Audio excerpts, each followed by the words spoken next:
Hey, how's it going, everyone? My name is Patrick Liu. I am the founder of the Diabetes Management Group. I had prediabetes back in 2021 and was able to reverse it in 2022. And currently, I'm a student physical therapist and a health and wellness coach. And I'm going to share some stories that have helped me, things that I've learned from it, and the structure of today's video is going to be very similar to Alex Hormozzi's and Layla Hormozzi's videos of how to address a problem. And so if you notice any themes or similarities to it, I attribute it to what I learned from them. So the topic of today's video is 5 tips to make your type 2 diabetes worse. Step number 1, surround yourself with a lot of cues for you to cave into your cravings. If you are someone who really loves cake and would eat an entire cake and a half when it's in front of you, then just put that in front of you. Maybe put 5 cakes in front of you. Surround yourself with other people where they're constantly having cakes that allow yourself to cave into those feelings. Then you can have that cycle of feeling guilty about it, and whenever you're away from your cake, you could have those withdrawal symptoms, you cave into it, and you repeat that vicious cycle again, instead of finding a alternative for it. So instead of having the cakes where they could be packed with a variety of empty calories, substituting that cake with more nutrient dense foods, or pairing it where you would eat a salad or something that's rich in protein before eating that cake, just as a way to blunt that digestion. Like, you don't need to do that if you want to make your type 2 diabetes worse. Tip number 2 is to stop walking or do any sorts of form of physical activities. So your muscles, they use your blood sugar for energy. So by not moving and only relying on your medications, you're forcing your pancreas to go into hyperdrive and perpetuate your problem. So you're using a band-aid for your bullet hole wounds, which is a great way to make your type 2 diabetes or prediabetes worse. Tip number 3, take advice from people who don't know anything about diabetes or doesn't specialize in diabetes care or metabolism pathways for your blood sugar. It could be that one awesome person in a Facebook support group that says take these herbal supplements to cure your type 2 diabetes. Or when they say you don't need to exercise or change your diet, all you need to do is take this one quick pill and your type 2 diabetes is gone. So it could be a variety of those. And if someone is a registered dietitian, physical therapist, exercise physiologist, occupational therapist, or someone who's credentialed with a certified diabetes care and education specialist certification, or the CDCES, who has seen thousands of people with prediabetes and type 2 diabetes and successfully reversed their type 2 diabetes and prediabetes, they make recommendations based off of peer-reviewed research. Like, what's the point of listening to science when that has stand the test of time over the years? Like, wouldn't we want to do more of that fad, like diets and crash diets that someone recommends, instead of listening to based off of how we know our body works? Like, what's the point of that if you want to make your type 2 diabetes worse? Just jump on those fad diets instead, and that'll definitely make your type 2 diabetes worse. Step number 4, don't eat dark green leafy vegetables or foods rich in fibers.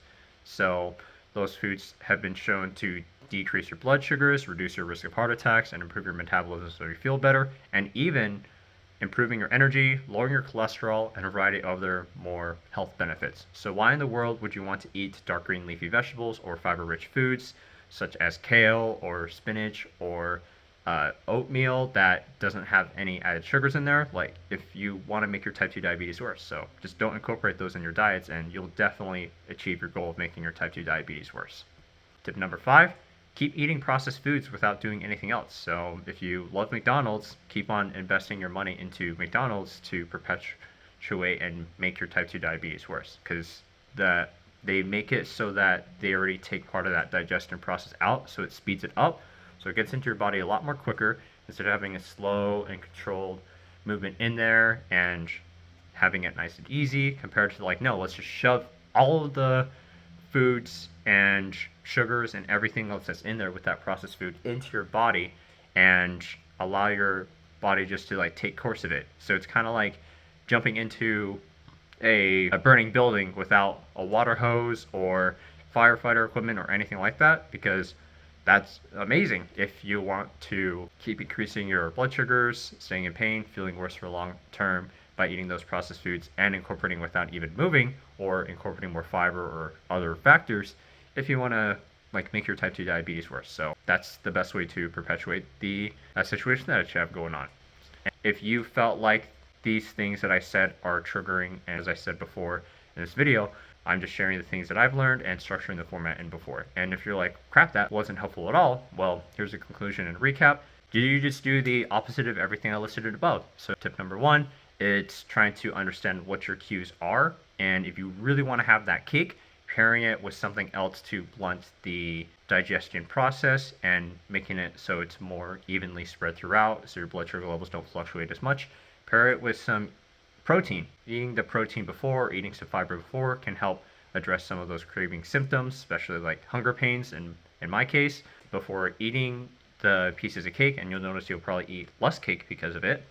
And the other one is taking some apple cider vinegar, just a spoonful, before you start eating things or whenever you have that craving but nothing else is around it. That's been shown to blunt the craving response. Drinking some more water, because sometimes dehydration increases your cravings and perpetuates the issue. Chewing some gum actually has been helpful too, because by chewing you're able to release some of the appetite suppression hormones in your body to lower that response down, instead of just going straight for the foods that you have a craving for that could perpetuate your type 2 diabetes and prediabetes. Tip number two, incorporate about 15-minute walks after meals and hit about 10 steps every day. That increases the amount of blood sugars that's being sent to your muscles so that you could utilize it.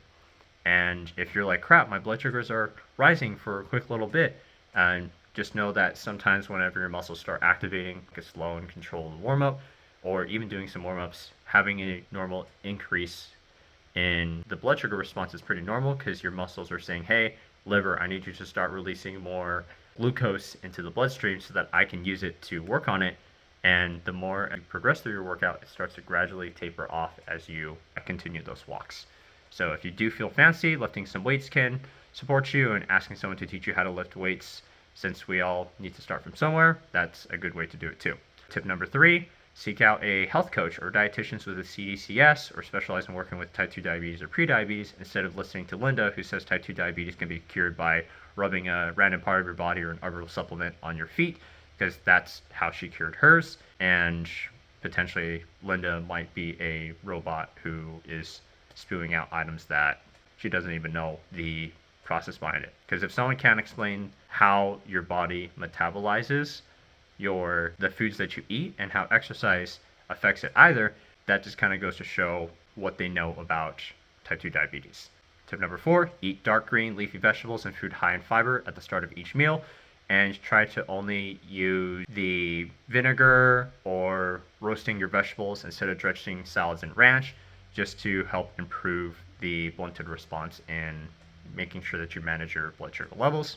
And then number five, limit the intake of eating processed food. If you want to have a cheat day once in a while, account for that by moving more or calculating the medication dosage that you want, eating it slower to feel fuller for longer, and using some of the tips from tip number one of eating something that's higher in protein or fiber-rich foods prior to eating that processed food. That can help attenuate some of the spikes in your blood sugars and make it more manageable in those ranges. Like, spikes will happen when you eat food. That's a common response, and that's normal, because once your body breaks down some of your foods, then it enters into your bloodstream in order for it to be transferred to the muscles and your liver, and that's just a common response. But by activating your muscles or having fiber-rich foods, that attenuates some of that response, so it is more regulated instead of spiking out of control. So anyways, thank you all so much for watching this video, and if you wouldn't mind giving us a like if you like this video, subscribe if you haven't already, clicking that notification button for updates for our future videos, that'd be awesome. Share it with anyone that you think it would be helpful for.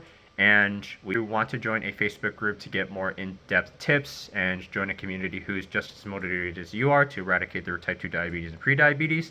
The link to join that is down below, and you would have the ability to ask me any questions and other folks who've been through my health and wellness coaching program. So thank you all so much for watching this video, and I'll see you in the next one.